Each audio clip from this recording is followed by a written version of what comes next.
Well, welcome everybody to another special episode of 100 Yards of Football. Along with Vincent Turner, our engineer Logan Landers, I'm Harper LaBelle, and today we've got a special guest for you. Wait a second, it's 100 yards of football. This guy didn't play any football. Oh, yes, he did. He did in high school, he did, and he was so good at it in terms of lifting weights and loving lifting weights that it turned into a professional career for him. Today, we are joined by Lee Haney, the 8-time Mr. Olympia champion. He retired when he was 31, not like others that had to wait till they were a little bit older before they found their fame and fortune. But Lee, welcome to the show today. It's a pleasure to have you on. Well, man, it's a pleasure to be here. Thank you so much, Harper and Vincent, for having me on as a guest. I really appreciate it. Well, one of the great things that you do now after your competition is you have the Lee Haney Games. Tell us a little bit about it. It's November 2nd. It's in Duluth. It's at the Convention Center, just real close. So anybody in the Atlanta area or even across the state of Georgia, the reason behind it is to help people to qualify for Mr. Olympia and to get exposure. Is that correct? Right, that's correct. This is what it's called a national qualifier. This is the amateur event, but those who win their class would then get a chance to go on to compete in what is called the NPC Nationals. Or you can go to the Junior Nationals or the Junior USA, and there you can receive your pro card. Then you can turn pro. And that leads you straight into the Mr. Olympia if you choose to go in that direction. But it's an awesome event. We have everything from, for ladies, we have the bikini, we have fitness, we have wellness, we have figure. Then for the guys, we have physique, we have classic physique, then we have bodybuilding. So it's going to be an incredible event. We're going to have people from all over the United States coming in to compete for the event. It's first class all the way. We're going to have like the voice of bodybuilding there. We by the name of our Check, the Bob Check. He's been all over the world, emceeing shows. He does a great job. And this is our 10th year anniversary. So we're extremely excited about that. And we really want to thank the general public for making this event a big success. And our sponsors, High Tech Pharmaceuticals, Bay and Associates, Allen Vision Ford has been with us for several years, Jan Tanner, just to name a few. We've had some great people on board with us to make this thing happen. Wow. Well, there's a lot of people that are involved. And Lee, since you started, what are some of the things that you would say to somebody who's kind of thinking about whether or not bodybuilding might be something I want to do? I've been told I really enjoy the gym. I'm told that, I might be able to do it, but I'm just not quite sure. Would this be a great way for somebody that's just a part of the audience to learn, to see, and get some exposure as to what the competition is like? Yes, it's the perfect way to do that. We have what is called a true novice class for somebody who's never competed before. Then you have the novice class for someone who's done it maybe once or twice, but still say, okay, let's hold back until we go to the open level. So we have something for everybody. Plus we have master divisions too. So we have 40 and over, we have 50 and over, and we have 60 and over. So it's something there for everybody. Wow. The interesting thing about it, when I spoke to you a couple of weeks ago, is you say you want to grow the games as well. You're going to have different competitions in some respects. You're not quite there yet, but you're going to start developing maybe for high schoolers and some different competitions that you would have for some of the locals around. Talk a little bit about the growth of the games and the direction that you see it going in the next few years. Well, Harper, we chose Gwinnett for this specific reason. I'm very honored that they have a sports commission, and we've had several discussions thus far. They are very interested in what we're bringing to the table. We pride ourselves in having an event for the whole family. So coming up June of 2025, we'll be back there again, but this time we'll be having what is called the Teen Challenge, where we'll have the bodybuilding for teenagers. We have it for the novices. Then we have the open event, but we have the other physical events, which be a type of obstacle race. We have high schools bringing in teams if they would like, or they can come as an individual for what is called a teen challenge, where they flip the tires, they push a golf cart, they do so many pull-ups, chin-ups, a whole kind of a deal. So we're looking to expand it, maybe bring arm wrestling in, maybe bring strongman. So a whole array of different type of competitions. And I guess Arnold has an event in Columbus, Ohio, called the Arnold's Festival, and Arnold have roughly around about over 200,000 people attend this event. wow. And it's been going on now for over 30 years. So that's the vision, to include everything, even golf, even a 5K, and a family fitness run. So that's what we're looking at. So hopefully we can get the entire Duluth Gwinnett Village on board with us to make this thing happen. And I appreciate what you and Vincent is doing right now to help me do that. Well, appreciate that. Logan, put that previous picture up for just a second. And Lee, one of the things you have now, the guy on the left, there's a lady on the left, and then a guy, can I get a pair of pants like that? That looks like a hey, you would look great in the Harper. Matter of fact, Harper, I think the physique division would be perfect for you. Well, green is my color. He's got a little bit of green and some white. Yeah, man. Yeah. I want to know if we can get a discount if we talk about the show enough. Oh, no doubt about it, man. Yeah. Vincent wants a pair of the tighter shorts that are a little bit over on the right. You'll have to figure that out on yourself. You know what? And let me tell you, there is a distinct difference. The guy in the green shorts, this is the physique division. That's physique, more for the guys like the beach look. But then you have the guy on the other side with the black trousers on. That does classic physique. Yep. He's a little bit larger. His legs are a little bit larger than the guy in the green shorts. Yep. So they're divided. Then you have the gentleman standing next to me. That's the bodybuilding division. So you got 3 different divisions here. Yep. And as for the ladies, you have 1, 2, 3. We got 4 different divisions for the ladies. You have the wellness ladies who have the thicker thighs and the thicker glutes, because they're not going to get as trim as a lady, let's say in physique. Let's say the lady on the far right, that's more wellness. Notice her thighs is a little bit thicker. She's not as defined. Then you have the one on the far left. This is physique. She's a little bit more muscular. Then you have the one standing next to me on the left-hand side. She is figure. Then the one on the right-hand side next to the bodybuilder standing next to me, she is bikini. So there's something for everybody in all different looks. And that's what's so beautiful about our sport. We got something for everybody. Yeah, it's neat. Well, my wife doesn't want me to look at any of those. So I'm going to look right now. There we go. You just see that digital. Well, I might see a little bit of that. I might see a little bit of that. But here's another interesting thing. Now, is there some, I'm not going to call it counseling, but will there be places where different products are going to be available to people to learn about what's out there? Consultation for people that are just thinking to get started. They just don't know how, and they need that little bit of push.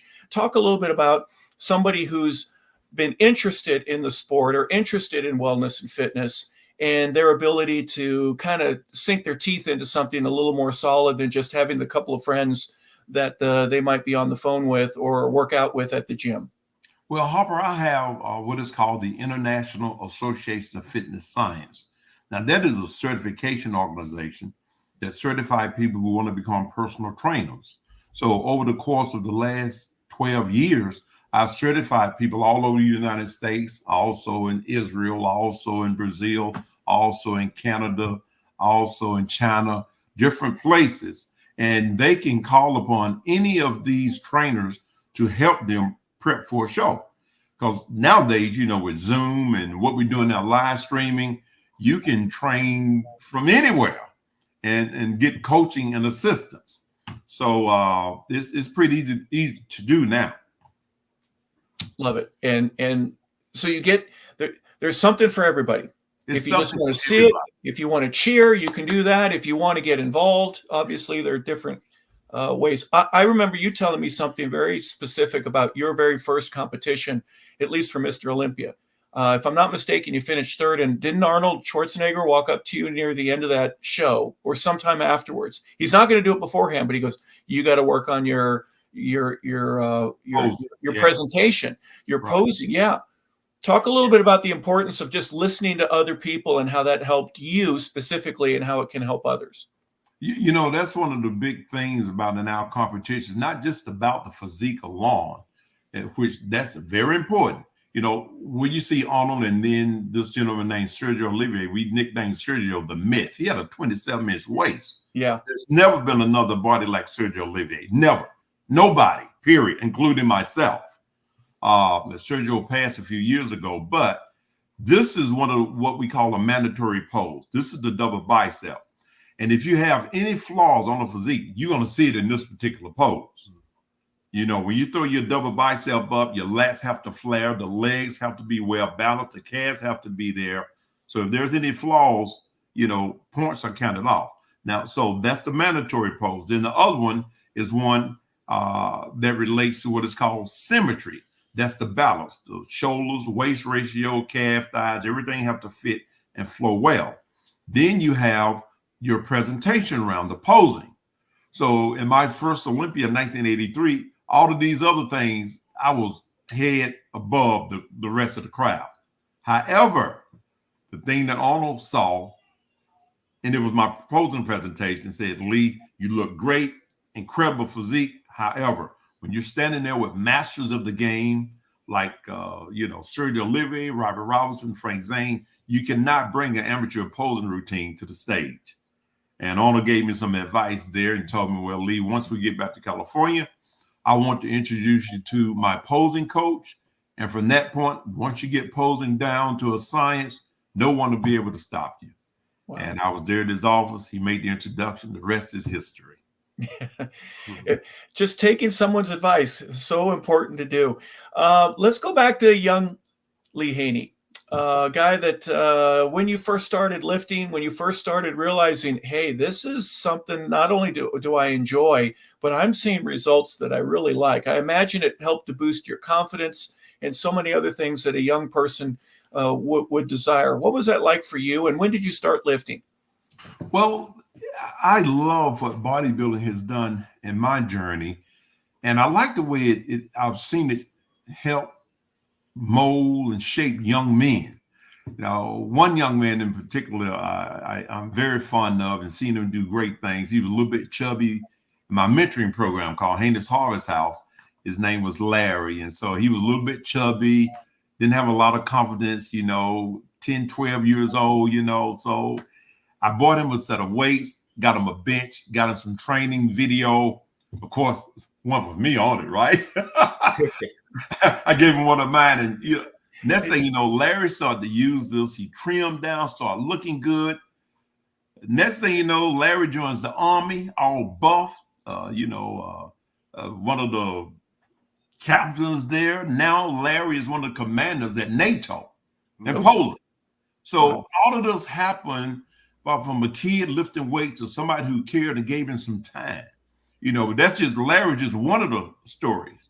The same thing happened for me when I was a kid. I was embarrassed to put on a short sleeve shirt because I had these little skinny arms, a little pot belly, at the age of 6, 7 years old. So I recall asking my parents for a set of weights when I was around 10. And so they got them for me. So as we would go to the grocery stores on the weekend. Man, I would grab everything I could get my hands on as it relates to the magazines and read them. Couldn't afford them. So at least I stood there at the newsstand. I would read Robbie. I would read about Arnold and Franco Colombo, all the legends in bodybuilding. And then Mike Katz. If you remember, Mike Katz was in the movie Pumping Iron. Yes. And Mike played for, I don't know what team it was he played for, but he was a NFL player during that time. Mike Katz, I can't remember. Logan, you might be able to pull him up. Mike Katz, he played, not Franco, but Mike Katz. K-A-T-Z, Mike Katz. But he played for, I can't think of the team, but Mike was a monster, bigger than Arnold. And, it just goes to show the benefits of weight training. It builds confidence, and, it bleeds over to other areas of your life. Yeah, I would imagine a guy like Mike, I've said it on numerous occasions, there are bigger, there are faster, there are stronger people out there than what you see in the NFL, but the ability to do all three, to be big, fast, strong, and then when you throw in the intellect, that's kind of what separates the men from the boys. Yeah, that's Mike. I think it was the New York Jets, I believe. That's who it was. Yep. He was a monster, man. His chest was, man. When I saw Mike pose at one of the pro shows, it was a Mr. Olympian. He posed it for Your Eyes Only, from the movie with Your Eyes Only was golly, man, what is the spy movie? Golly. Was that a James Bond movie? Yeah, that's it. Yeah. He brought the house down. Everybody went crazy. And man, he was one of the most beautiful people, man. I never forgot how I saw him rolling around in the grass with his kids and the Pumperline movie. And that really inspired me too, because I saw Mike not only as an incredible football player, athlete, bodybuilder, but also family. And that meant a lot. Yeah. Too bad he doesn't have any shoulders or triceps there. He probably needs a little bit of work, don't you think? You should see his chest shot. That's okay there, but Mike's chest was out of this world. Yeah. Bigger than Arnold's. He was huge. And probably 6% body fat, maybe a little bit less than that, but probably 5% body fat or 4%. My goodness. Yeah, it's amazing. Well, go back to Spartanburg. That's where you're from initially. And I know Vincent has a bunch of questions about that, but talk a little bit about, was that where you had your skinny little bird arms back in Spartanburg? Oh, yeah, man. I grew up in the beautiful town of Spartanburg. Then beyond Spartanburg was a tiny little community outside of it called Whitestone. I mean, everybody knew everybody. It was aunts, uncles, that kind of deal. Probably no more than about 60 people in that area. And that's sort of where I got my start from.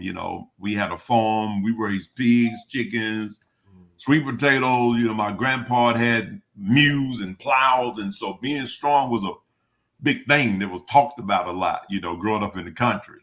And so that's how I got my start there. My parents got me a set of weights for Christmas. I asked for that. They got them for me. I used them. And my dad would take me to different bodybuilding shows. He was a long distance truck driver. Okay. I never will forget, he drove from Spartanburg, South Carolina, all the way to Durham, North Carolina, probably about 5-6 hours after he got in from driving from wherever he had been anyway. And during that time, bodybuilding was under the AAU. So we didn't even hit the stage until all the powerlifting was over. So powerlifting was always the first deal. Number one, they didn't care much about bodybuilding. Okay, just stay out of our way, and we'll give y'all a little time at the end of the powerlifting event. You pretty boys go after we're done, right? That's right.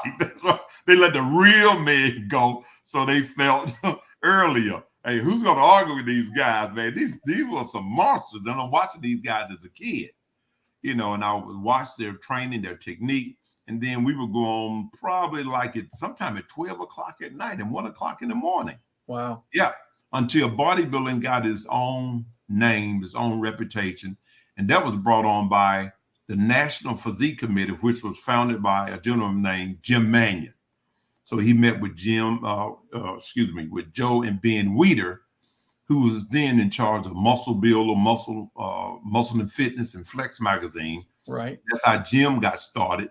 And then the NPC opened up, and bodybuilding then had his own name, his own platform. And at that point, it started to grow tremendously. Vincent. Yes, sir. Yeah, that's Joe Weider there. And I spent a lot of time with Joe. He is known as a father of the modern day bodybuilding. The event I just attended this weekend was Joe Weider's 60th anniversary. Yeah. Mr. Haney. Yes. You being from the great area of Spartanburg, and this must be something that water in Spartanburg that's very blissful. With all the great athletes from Stephen Davis, the great gospel singer Donald Lawrence, Zion Williamson, the young talent in the NBA, Ted Alexander, one of the greatest Negro African-American baseball players of all time, and of course the Marshall Tucker Band. Talk about that coming from that water, that blessed water in Spartanburg. Oh yeah, man. You hit it right on the nail, man. It's something magical about that little community there in Spartanburg. Everybody knew each other. They would cheer you on. And then the fact that, you come from such a small world, but at the same time, you had so many positive influences around you. And again, my grandpa, he was a farmer. Then my dad, a long distance truck driver. My mom only had a second grade education. So they always emphasize work hard.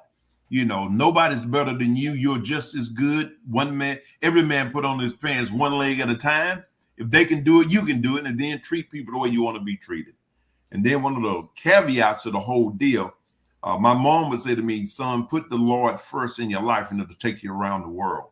So this is the kind of atmosphere that stirred our heart and inspired us in that little bitty town. We didn't believe in no or you can't. That was just out of the equation. I never will forget. I worked at Ingles as a bagger, when I was around 16 years old, 17, all the way to about 19, close to 20. And I recall getting ready for the Teenage America, getting ready, and I'm all fired up, and I'm taking groceries out, and there was one particular gentleman that I would often see every weekend, and I was telling him about, hey, I'm going to Teenage America, I'm going to win that thing. And then he says to me, he said, well, son, you have to consider the fact that you're from this little town, and there's people from big cities like New York and California. He says, so you really got to be realistic and don't get your hopes up too high.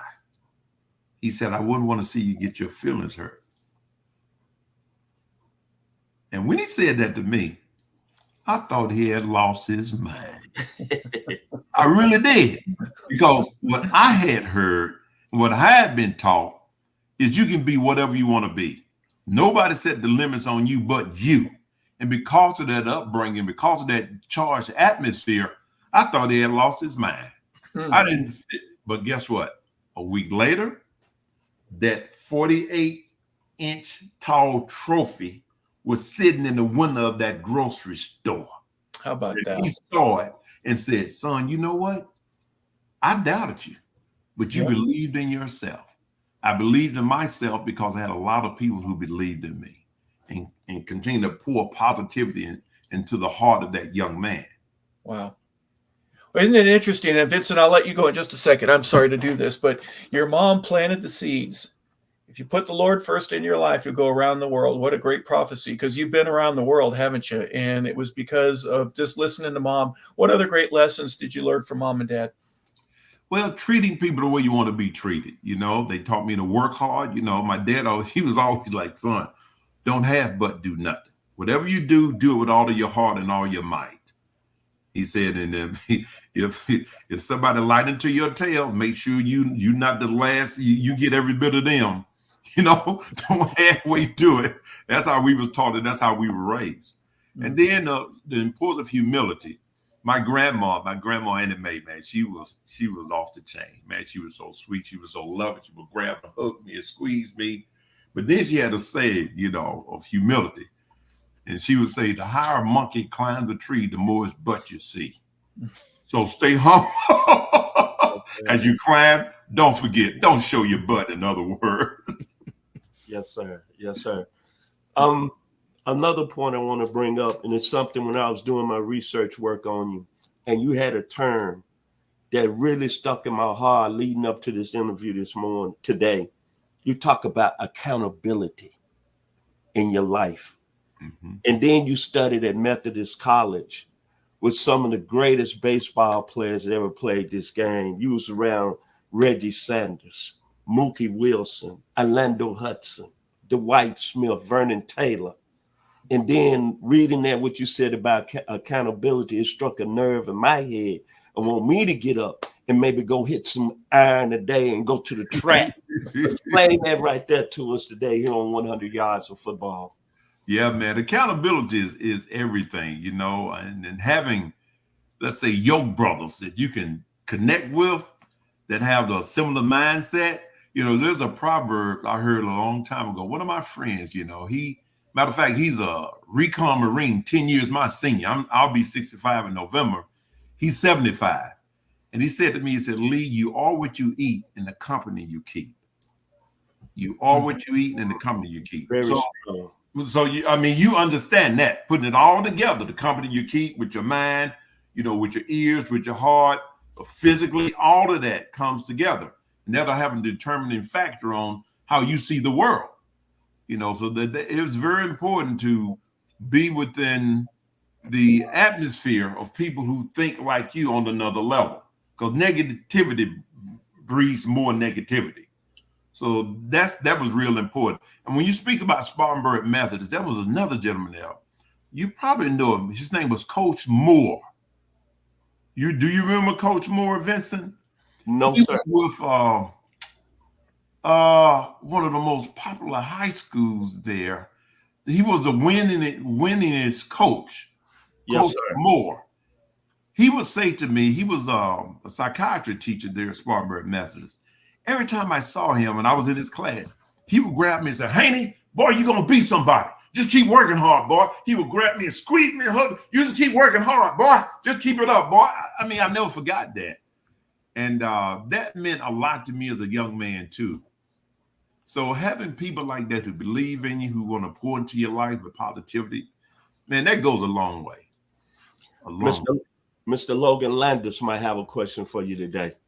So, Mr. Haney, let's go back to the routine. What was it like going into the gym? How often were you in there getting prepped for a competition? Were you going super heavy? Were some days a little bit lighter? Basically, what was like a day in the week like for you whenever you're getting ready for a competition? What was that like? Was your diet just locked in, certain amount of foods, or what was things going on?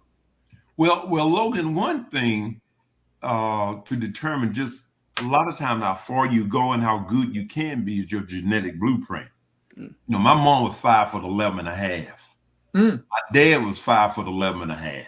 Small waist, nice build, mom the same way.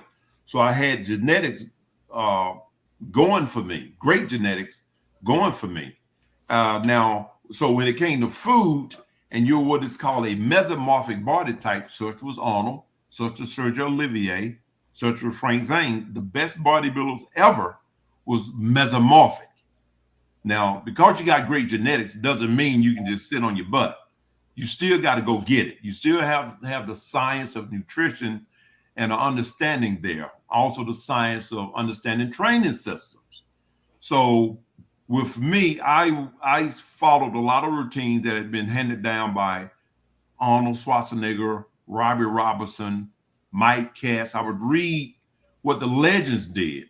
And then because I looked similar to Arnold, similar to Robbie Robertson, and wanted the sleekness of Frank Zane, I followed them very close.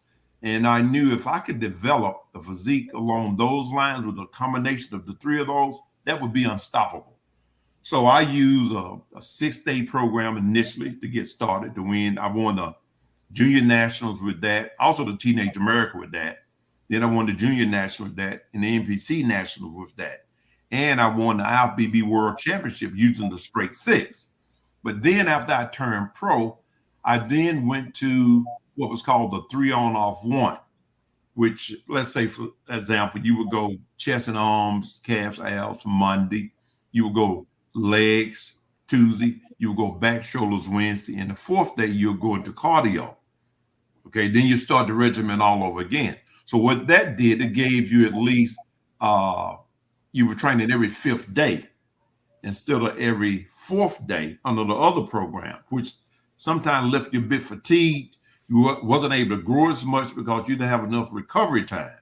So recovery is just as important as the training, because you can't whoop a tired horse, and then when you put that combination together and find out how your body responds to it, then you can go to, various levels. Then there's a whole nother science involved. That's why I have my certification program to teach people the different levels, because you can't learn all of this like that unless you have somebody that can really look at your physique, tell you where you are, your body type. Let's say, for instance, Logan, your physique is not that of a mesomorph. You are more of a lineman type of physique.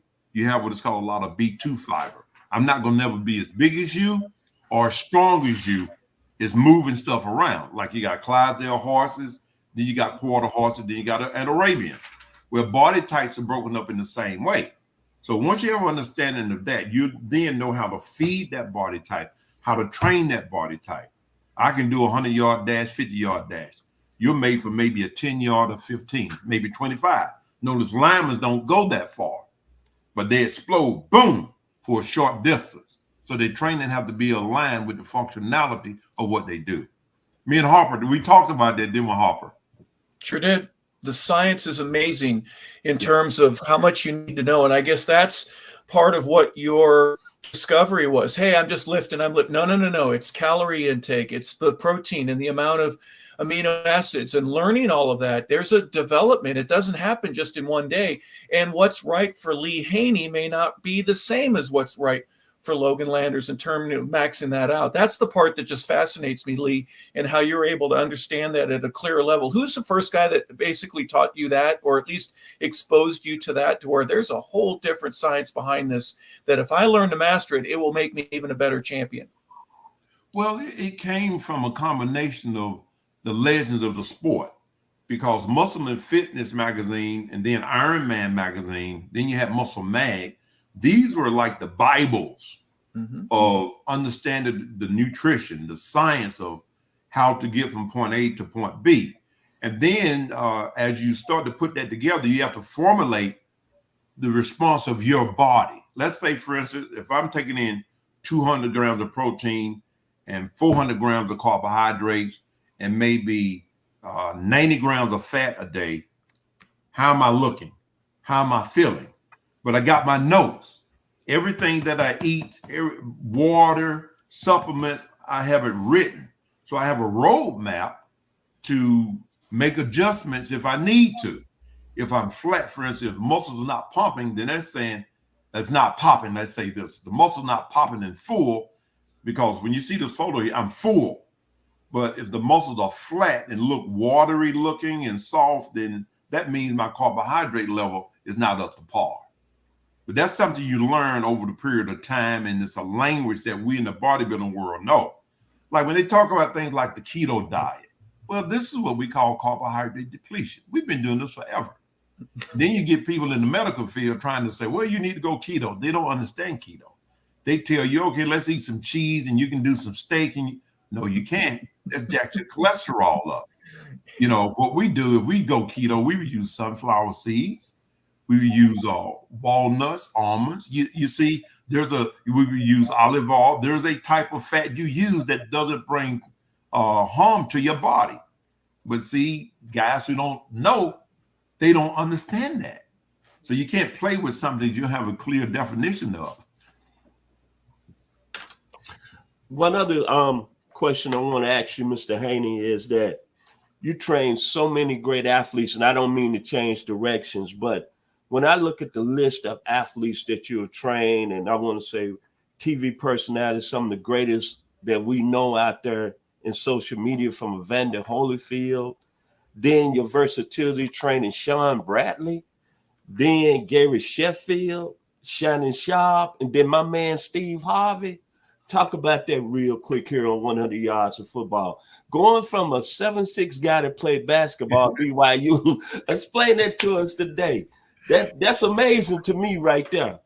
You know, when you understand the science, it makes it pretty easy, you know, but having been there, done that, that's, you know, you can read about a certain thing, but being there and doing that is different. One of my first experiences was, you know, with someone in the limelight, was Evander Holyfield. But Evander had to go from cruiserweight to heavyweight. I had to find a way to get the weight on him, but at the same time, make sure he became even more explosive than he was genetically gifted with from day one. Mm-hmm. And so the food, then the training, it couldn't look like bodybuilding. It had to be something different that stimulated fast twitch fiber. So that was a deal. So after training Evander, then Harold Cass, who was the owner of the 76ers at that time, called and said, well, Lee, we need some weight on Sean Bradley. Yeah. What do you think you can do? I said, I put 20 pounds on him in a couple of months. He said, you think you can really do that? I said, of course I can. That's what I do. And I stayed in Utah with Sean for 1 month, and I trained him, showed him what to do, how to do. But at the same time, he wasn't just eating and training. He was also doing anaerobic threshold training. So what he, you know, as he put on weight, he had to then have that level of endurance to go along with the weight. So it was an easy thing to do. I put 10 pounds on the first month. Then the second month, I trained Sean in such a way that I gave him the roadmap, and he put an additional 10 pounds on by himself the second month, because he then understood what needed to happen with his body. And again, it wasn't like bodybuilding training where it was none of that.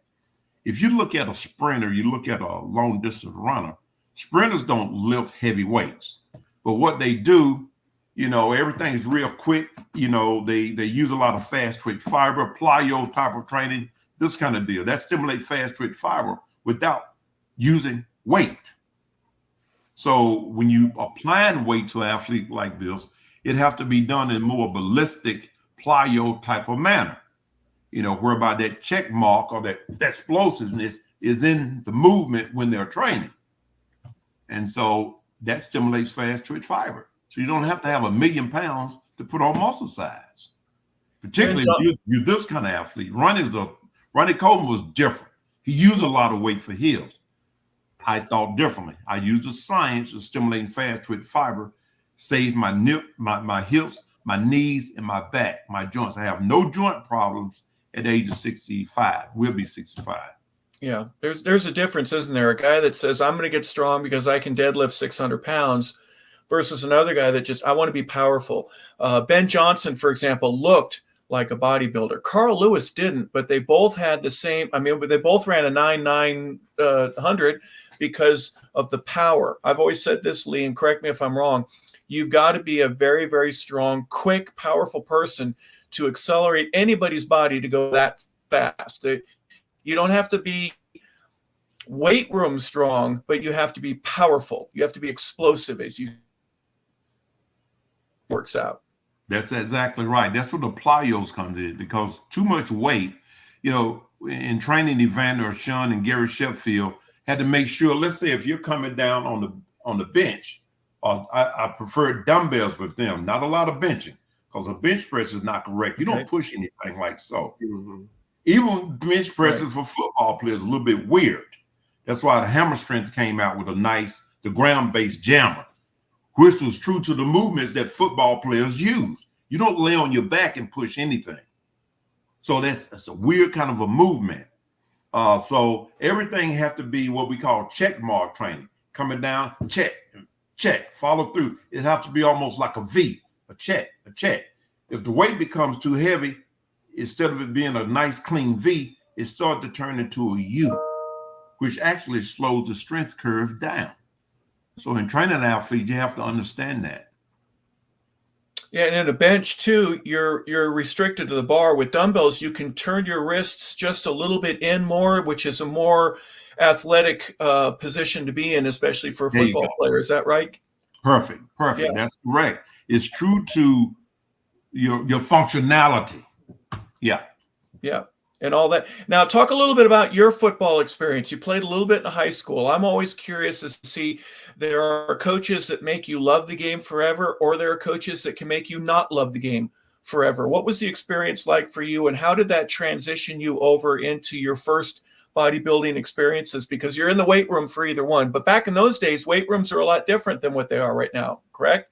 Yes, they were. What we saw then was that universal unit. They had the chrome and that kind of deal. That's what we had at our gym. Yeah. And you had to do it in stages. You're going to do lat pull downs here, and then you're going to go do leg extensions over on the other part, and then tricep pull. Exactly. It was so different. It was so different back then. But that's how I got started. A coach saw me in junior high school. He said, "God, you sure is big, kid. Would you want to consider playing football?" And I'm like, "Well, yes, sir. I could do that." And then once I got involved in football, I loved it, because who don't want to be Jim Brown? That was my deal. I want to be Jim Brown. Yeah. And so I got more involved in the football, and I set a bench record at Broome High School. Of course, these big guys broke it now. At least I left with a 335-pound bench, and that was unique during that time. I wasn't a big guy and still did that. No bridging, just flat out benching. And I could run the 40 and 4.3, which was pretty good also. Wow. So I got a scholarship to Livingstone College up in Salisbury, North Carolina, to play there.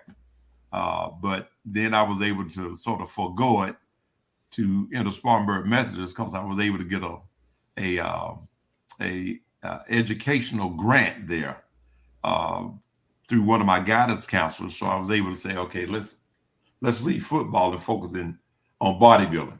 But one of my other reasons for doing that because my junior year, after the second game, I got my ankle broke. Then my senior year, after the fifth game, I ended up with a sprained knee. So the coach said, Haney, get out there and break a leg.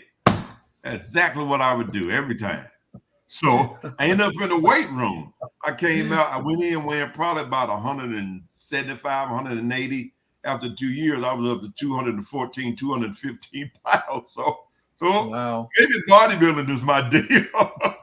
Yeah.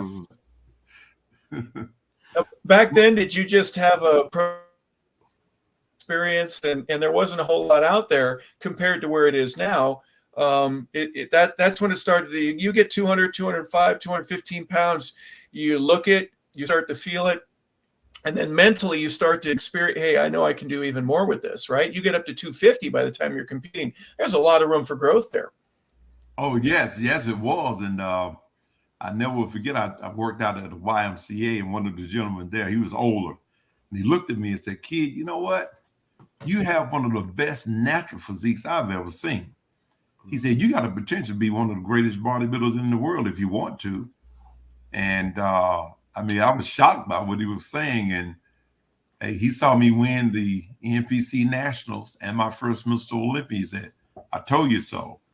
Wow. And I'm glad I was there. So those humble beginnings made a huge impact in my life, and having people that believe in me, but also having some great people to help coach me along. I trained also at a fitness center in Spartanburg called Nautilus Fitness Center. When I got rid of Teenage America, all those guys in the gym raised money to get my air flight and hotel accommodation. So me and the gym owner went up and we came back with that big trophy. And it's just been an awesome journey, man, having a lot of great people around me. All right. Well, you brought it up, so I'm going to ask you. Tell us a little bit about that experience. You're in your early 20s, first Mr. Olympia, the one that you won, the first win. You had some limited experience before, but is there anything in particular? Did you notice something in the crowd?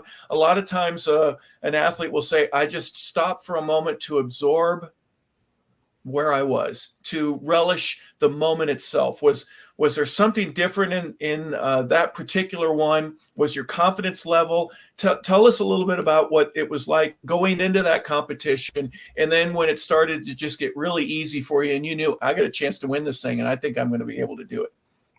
Well, I tell you what, man, here you're standing on the stage, a 23-year-old guy wearing Huggies. I was the youngest one out of the whole crowd. I'm standing there looking at Robbie Robertson. I'm looking at Mike Katz. I'm looking at Frank Zane, and I'm looking at Samir Bannout, Muhammad Makaway, and I'm a baby, and all these legends I watched growing up. It was just so surreal. And yet, at the end of the night, I took third in the show, which was incredible. I felt great about that. I was still disappointed because I wanted to win. I never lost, so that was me. I don't like losing. But at the same time, I was grateful at the fact that I'm on stage at the Mr. Olympia. I watched this growing up as a kid. And who would have thought I would be there at the age of 23 years old? It was incredible. And then for Arnold to come over and give me a compliment like that, an after party, I'm sitting, me and my wife, and I'm sort of having the blues because I didn't win, but I placed third, that I got a check. So there was a lot of things to be happy for, but just trying to figure out what went wrong. And something did go wrong. I'll tell you what it was. I had remained on what is called a straight six training program, as I mentioned earlier to you, Logan, right? Yes, sir. I mentioned Logan, straight six. 4 weeks before the Mr. Olympia, Arnold saw me in the gym at 1983 Mr. Olympia. He looked at me. He said, Lee, how are you looking this good, this far away from the show? He had this puzzled look on his face. And I just shrugged my shoulders like, I don't know. This is just me. I weighed 243 pounds, 4 weeks out. See, there's something we said in bodybuilding. You got to, you understand, Harper, Vince, say peak, right? You got to peak. So in bodybuilding, you have to peak. You want to peak the day of the show. So what happened, what Arnold didn't say to me, because I don't think he wanted to rock my confidence, is that you're peaking too soon. He didn't say that because he really didn't know my body. You know your own body better than anybody else. So what happened between those 4 weeks, I went from 243 all the way down to 233 on the day of the show. So I started losing muscle. Oh, and I should have taken my calories up. So going back to my notes and sitting down with a good friend of mine, a guy named Dr. Fred Hatfield, we call Fred Dr. Squat. He squatted 1,000 pounds at the age of 44 years old. Yes. Dr. Squat. You can 43, 44, you squat 1,000 pounds. You're crazy. It doesn't make sense.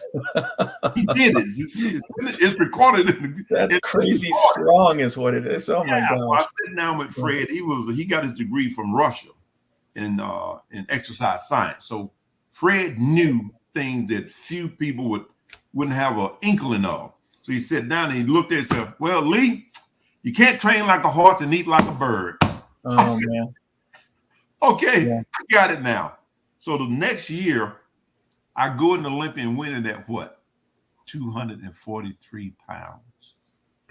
So I was sitting there, that's Doc. That's the Doc right there. Yep. You're looking for it like, where's his muscle? Man, he was a hero.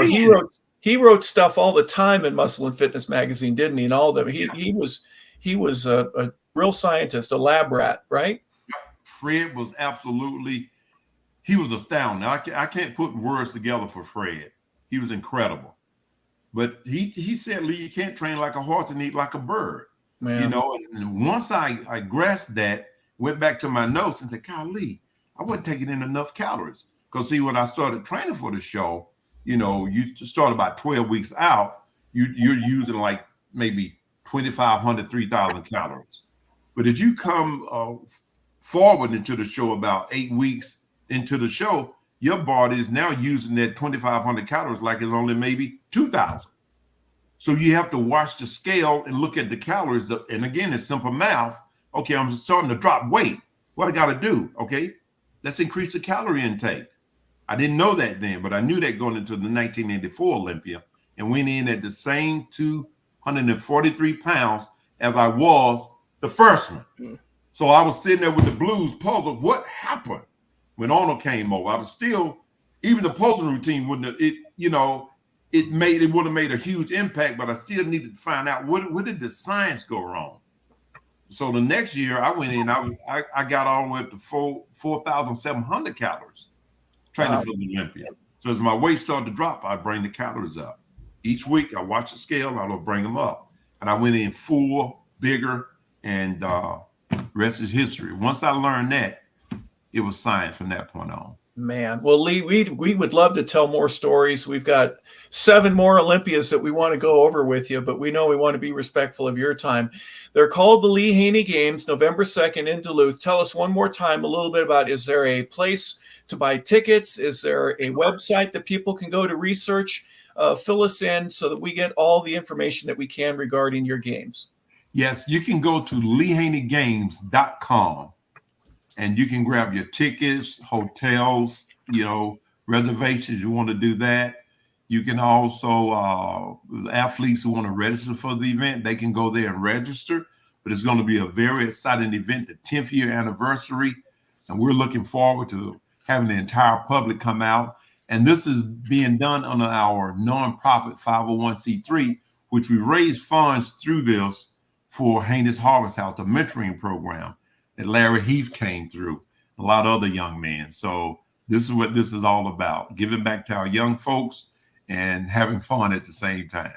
Wow, getting healthy at whatever level, eating better. I've always said this, Lee, there's only one way. There is only one way to lose weight. There's only one. And that's just to burn off more calories than you can consume. There are people that look at me like I am a cow at a Newgate when they hear something like that. But this is information that you provide on a daily basis, the right types of food, the right type of food for you, and how to exercise more efficiently and to do so with greater results.